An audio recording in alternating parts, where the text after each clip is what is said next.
Hello and welcome, patron friends, and welcome to the After Dark for, what was this, episode 6 of Dragons of Stormwreck Isle?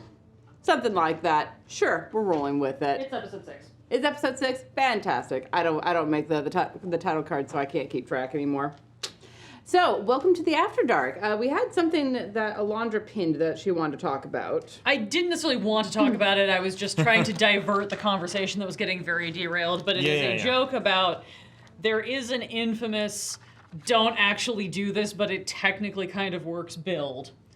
Where you use ceremony, because this is all a bunch of low-level spells. You use ceremony to get married to someone.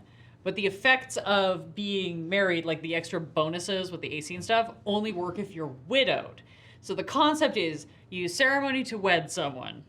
You then murder your spouse and cast gentle repose on them, I think it is, to preserve them for 7 to 10 days while you endure the benefits, and then at the end of that time frame, you revivify them because they've been gently reposed. This is all level 3 or lower spells, so you can do it at very low levels. And you just have this cyclical, and then you just repeat the same process. You ceremony, you marry them, you murder them, and you just repeat this process, so it gives you like an infinite boost to your AC. Yeah, I'm not saying this is a good build, and I'm not saying GMs should allow it. I'm saying that there is technically a way, and I'm probably not even relating it right because I don't have it in front of me, but there's technically a way to make this work. It's similar to the coffee lock build, which you can infamously Google, which is basically a warlock build that allows you to get infinite spell slots at the expense of your sanity.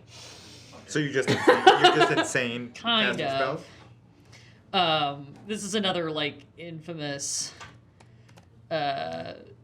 dumb thing that you can do. God, it's how do you do it? You multi-class it with sorcerer and warlock, and then you use your sorcery points to keep replenishing your spell slots. But because you're a warlock, you're upcasting everything. And so Xanathar's Guide to Everything nerfed this build slightly by introducing exhaustion at a different point, so you can't just do this infinitely. Yeah, this is the sort of dumb stuff I talk about on my TikTok sometimes. I was just about to pitch your TikTok to the Patreon. If they don't follow you already. It's not that good, and I have not updated it in a long time because I was working. True. But I haven't updated it in a long time because I've been working a very soul-sucking job. But I have been playing a lot with building homebrew mechanics and classes and things, so I've been reading a lot about this kind of dumb stuff and the technical exploitation. Yeah. What's your handle again? I am Lady Bedivere everywhere except TikTok, where you have to put an M in front of it. M Lady Bedivere. Milady Bedivere, because somebody's camping my username. Boo. Bastards. And what's yours, Ren? Because I know you have fun stuff on there. Vanaloswin. I'm Vanaloswin everywhere online. Yeah. Except Twitter. Where Twitter, I'm Vanna1895. Oh. Yep. Okay. Anyway. Vanaloswin felt too long. Vanna1895 isn't much shorter, but it's shorter enough that my brain accepts it. Yeah. I mean, I guess it's a bit, because it's 8 letters instead of 11. When you're being tagged, that does matter. Yeah, that's true. Yeah. Are you on the TikTok? No, I don't exist on the internet. We love to see it. Yeah, Christy's not real. No, I exist here and that's it. We appreciate her being corporeal for us to hang out here. It takes a lot of energy to have physical form. Yeah. But we appreciate it. There was something else that came up partway through that episode that I should have made a note about that was like, this is wild and bizarre. I think it was when we were talking to Renara, but I can't remember specifically. I didn't trust her. Oh, I don't trust that girl. Oh, sorry. No, I know. Both doing the same thing. Yeah. I don't not trust her, but I also think there's like dragon shit that just Corlin is like, yeah, I get it. Like, things are things. Just this wild isn't as dragon shit. dubious as it sounds. But I don't think that's helping her like clue in to exactly what the like issue is going to be, or if like the legend has truth to it in any long form. Is this the actual final chunk of the campaign, or of the? That's fun. Yes. Cool. Which is part of why I put as much effort as I did into building this particular battle map. Sure. Come to this, because this is amazing. This is a so really cool. good map. It's beautiful. Oh, hey guys, what I miss? Here's your Oh, tea. hey, what I missed. Oh, God. Can't. Would, didn't catch the would, last would time. you mind putting the battle map up? Oh, yeah, we're talking about the battle map. It's just very, very cool. That's the full thing there. There we Yeah. go. Yeah, Look at that. Because I mean the layout of the map in the actual thing, I can just show you. That's safe Oh, enough. cool. Okay. Yeah. Yeah, I was doing my best with what we have, but I'm pretty pleased with how it turned out actually. It's And very I get to fun. use the Blitz Tower again. Yeah. It's in pieces because it needed to not be that tall. Yeah. in pieces. It's more than we needed. So I used the other piece over there. And then the cool things that Ben brought in. Yeah. Oh, yeah. Those little pieces, which Oh, are that's off the. No, they're there. It's nope, cool. Nope, it's off. Yeah, move them in. Those things are cool. These are Yeah. Yeah, just some nice. So Ben brought those in. Yep. Oh. It's nice to community terrain stuff. It's great. Oh, yeah. No, I think that's the thing. Like, I player and character both did not trust Runara from the beginning, which is why I think one of the first things I did when we met her was I did a check on, like, does she just seem to be like a normal ass human? Because that seems sketch.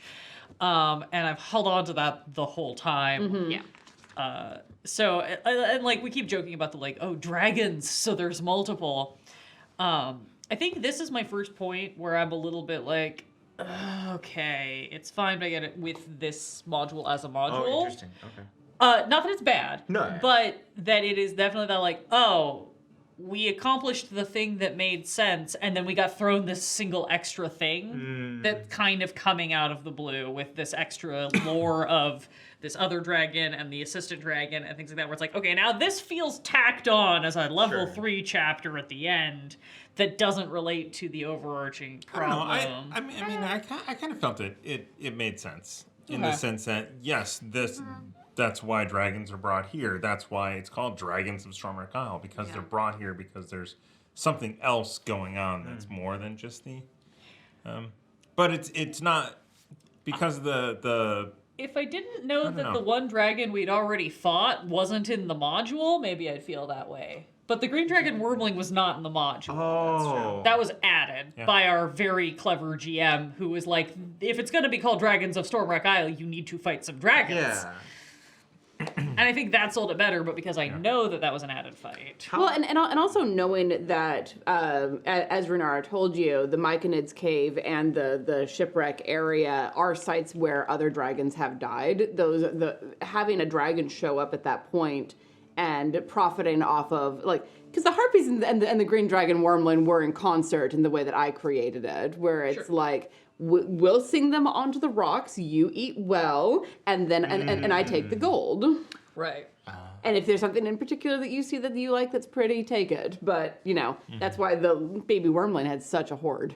How many dragons then are in the actual module? Or are you not allowed to say that because we might not? I can tell you. Oh, yeah. There's the two that are here, and then Renara. So 3 technically. Oh, okay. See, that's what's fun for me. Because I was kind of vibing with what you were saying, Alondra. Because to me, it seems like dragons in Dungeons and Dragons, the games I've played, are always this greater than, like, oh, you come across a dragon. You know, kind of like the Horror series. Right. So for this one to have not so many, I loved the Wormling. I thought that was so much fun. I think it was great. But it's taking, like what you're saying, like adding on the, like this little 3rd level. Oh no, there's another dragon you have to do. That kind of thing. Yeah. Or there's this. It kind of is demystifying from what I've seen as a player. Dragons are, a rarity, and now it's like, oh no, they're kind of common, which is cool. I think it's cool, but it is just a little different. It takes the grandeur, I guess, out of meeting a dragon. Sure. To me, I don't know. What do you think, Christy? I see what you're saying. I guess I'm more intrigued with their including dragons as more than just the thing that you have to fight. Yeah. That's good. Because I don't think that's typical. In that dragons are pretty rare. When you encounter one, it's a big bad, and like you have to deal with it, or you're encountering the babies that leads to the mama, and that's your scale up. Right. Whereas this is more of a scale up of like you can have a conversation with a dragon who's leading you to a problem, and that problem is another larger classic dragon. Sure. Yeah. So I like that as a notion. I kind of see the like. I guess dragons as a like small starter pack like this seems like a really quick thing to jump up to. So I think the small build of like we can talk to a dragon, we can fight a cranky dragon who might have another dragon friend, and also there might be the deep mystical dragon that we don't necessarily know is doing anything or alive or whatever, that is still the cause of the problem to a degree. Yeah. I'm actually going to put a note into our group chat to talk something to talk about after we finish this. Okay, cool. It is also, that's a good point of getting to talk to a dragon, because the idea that dragons, particularly metallic dragons, can take on a humanoid shape, like, has been in the lore for a really long time, but there aren't necessarily a lot of modules that make a lot of use of that, from my memory. Because off the top of my head, the only other like adventure path or module that I can think of specifically that has like a major player NPC character who is a dragon in humanoid form is actually Radiant Citadel, which is one of the recent additions. There is a major player NPC character in the upper echelons of the Radiant Citadel who is, I think, an ancient bronze dragon as well. Which is kind of a interesting, like, you know, because if you're needing, like, you know, a wise sage character who has the knowledge of the ages, dragons make a lot of sense, especially in a game called Dungeons and Dragons. Yeah. What? So, but no, it's interesting. I like the fact, Tiana, that you have leaned into the idea of this being dragons of Stormwreck Island, that there is this connection to dragons to pull in all this extra draconic stuff. And another fun way that our like weird builds that we didn't consult on has played into it. You know. Right, Yeah. It's fun. Yeah, it was interesting too, because like I've known that you were a draconic bloodline sorcerer. Renara is known that you're a draconic bloodline sorcerer. I'm she sure couldn't she really blocked say it. anything without giving herself away.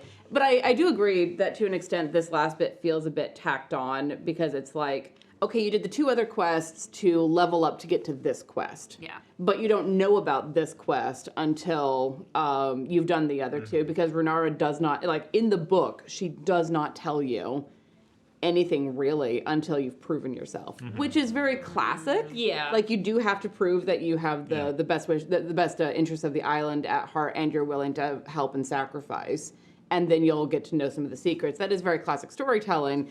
It can be very frustrating though. You play her very well. I love how you play her. Well, thank you. I really do. I think it's very, especially knowing all this backstory now. Like, well, because, you know, like, I was like, oh, she's like this noble, you know, this fancy, you know, person in power. But because I didn't see the twist of the dragon thing coming.